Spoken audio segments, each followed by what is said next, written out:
Sveiki, sveiki, iš anksto darau kovo 3 dienai taroskopą ir truputėlį astrologiniai pasižiūriu.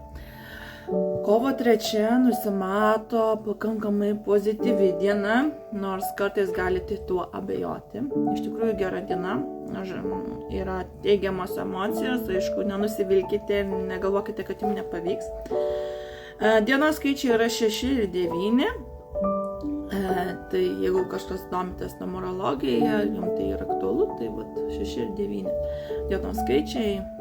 Iš tikrųjų diena tokia gali būti pakankamai įdomi, dėl to, kad nuo ryto iš tikrųjų galite abejoti savimi. Iš tikrųjų darykite suplanuotus darbus, kaip darėte, judėkite į priekį, kaip judėjote, nebejokite savimi, aišku, galvosite, kad klystate, nesigauna, nepadarote, nerealizuojate, iš tikrųjų viską padarysite ir labai gerai gausis. Ir tiesiog tuo neabejoti tuo reikia. Nes iš tikrųjų, kuo mažiau galvosite, tuo mažiau reaguos kiti. Iš tikrųjų, pati diena gali atrodyti kaip ir nelengva, tokia sudėtingesnio periodo. Grįžę namo, leiskite pabūti su savimi, nusiraminkite. Jeigu turėsite kažkokių pinigėlių, labai atsargiai juos leiskite, pagalvokite apie savo biudžetą, nes galite truputėlį įsileisti daugiau negu norėtųsi. Ir, truputėlį geriau reikėtų šiandieną pasisaugoti. Ir nepasiduokite emocijoms, nes emocijos gali būti kiekvienam skirtingos, emocijos vai kiekvienam skirtingai pasireikšti. Tarkim, jeigu jūs esate jautresnis žmogus, tai pasakysiu, nepriimkit. Žinokit, jeigu jūs suplanavot kažką, padarėte kažką, įdėjot savo 100%, žinokit, pasitikėkit, jūs įgyvenino tikrai labai daug. Kita diena bus galbūt lengvesnė, turėtų būti lengvesnė. Ir vėlgi, o gal ir tokia, pasižiūrėti reikia pagal astrologiją. Pasyvi diena nusimato, irgi tokia pati. Bet iš esmės reikėtų tiesiog galbūt skirti savo laiko. Ir nebejokit savim, jūs tikrai padarote labai daug, įgyveninote, tiesiog gali būti toksai, kad labai abejojat savim, toks neryžtingumas. Tie, kurie tiesiog taip normaliai reaguoja, tai jie net nepajaus tos dienos tokios labai stiprios. Ne? Iškrito kortas, turiu imti. Šiandien jums nuskilo, nes kovo 3 dienos kortas iškrito netgi 3, tai palaukit, paimsiu. Iškrito ne 3. Prieš kelias dienas gavau vienas mergaitės užklausėlę. Kodėl jūs imate nukritusias arba iškritusios kortų iš kaladės kortas, kai kitos būrėjas galbūt susidedat gali kaladę ir toliau nežiūri. Kodėl aš tai darau? Dėl to, kad aš jaučiu, kad tam tikros jėgos kartais pačios išrenka tam tikros kortas. Ir dažniausiai, netgi aš esu pastebėjęs, jeigu aš būriu, tarkim, vis tiek tam tikros kortos grįžta atgal į patį būrimą ir jos realizuojasi pačiam būrime.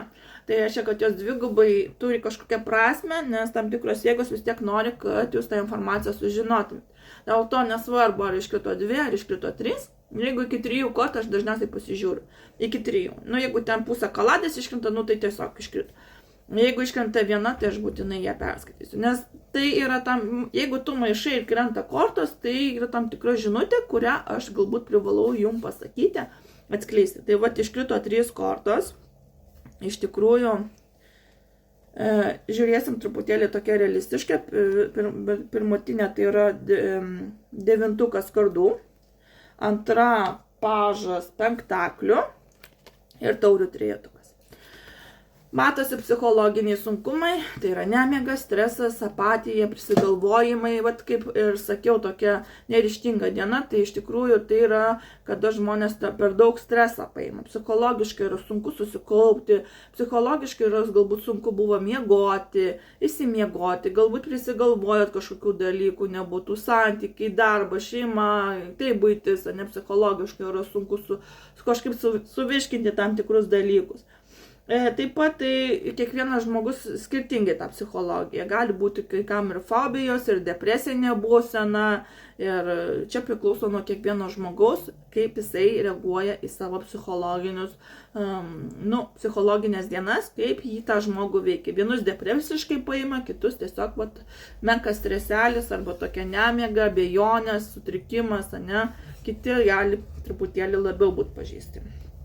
Penktaklių pažas parodo dovanas, parodo šventes, susitikimus, vakarėlius, gimtadienius, krikštynas, vestuvės galbūt. Šiaip kažkokį pasimatymą, draugių pasibuvimą arba draugų būryje pasibuvimą, pasišokimą.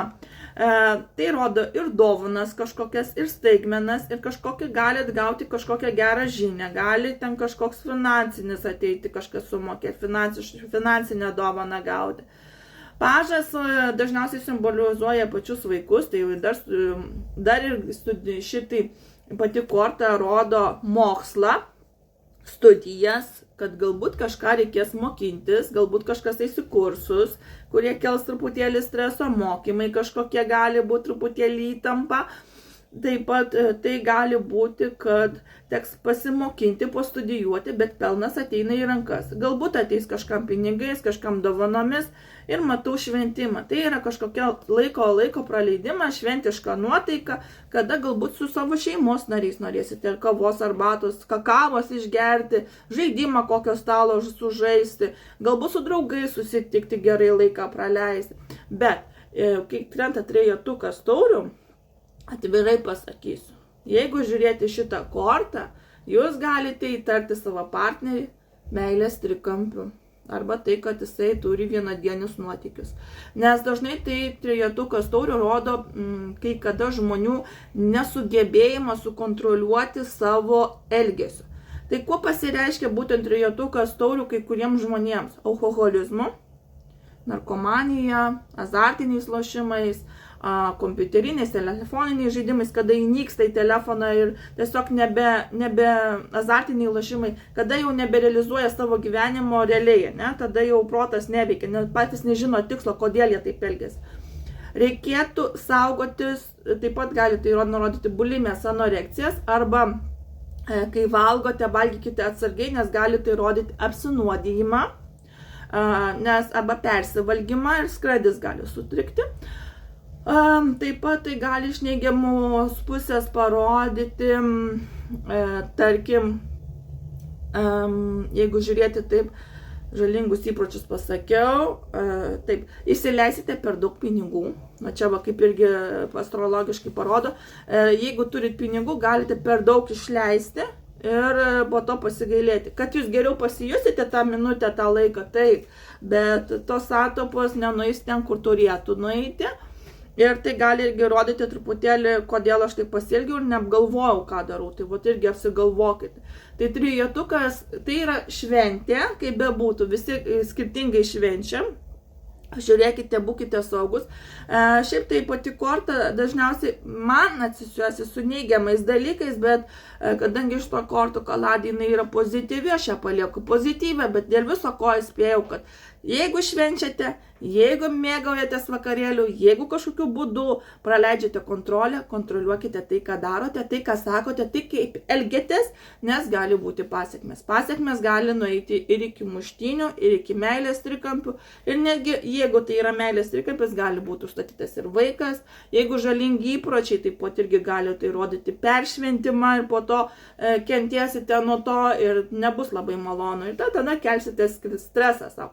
Čia ateis pas jūs pinigėliai, reiškia, kovo 3 jūs turėtumėte gauti kažkokius finansinius gerbuvį, galbūt gausite atlyginimą, galbūt užsidirbsite, galbūt kažkas duos dovanų, o čia sako, pagalvokite prieš kažką darydami, prieš kažką leisdami, prieš kažką vartodami, prieš kažką darydami, nes matosi finansinis pagausėjimas.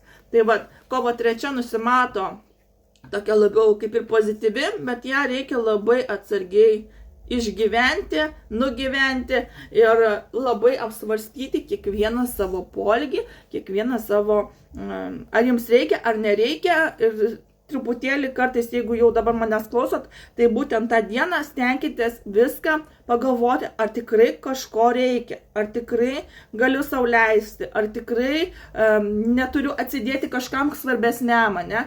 Ir kad nebūtų po to kažkokių problemų ir po to savęs negriaužtumėte. Tai su jumis buvo Svajonė Taro, ačiū, kad buvote, iki.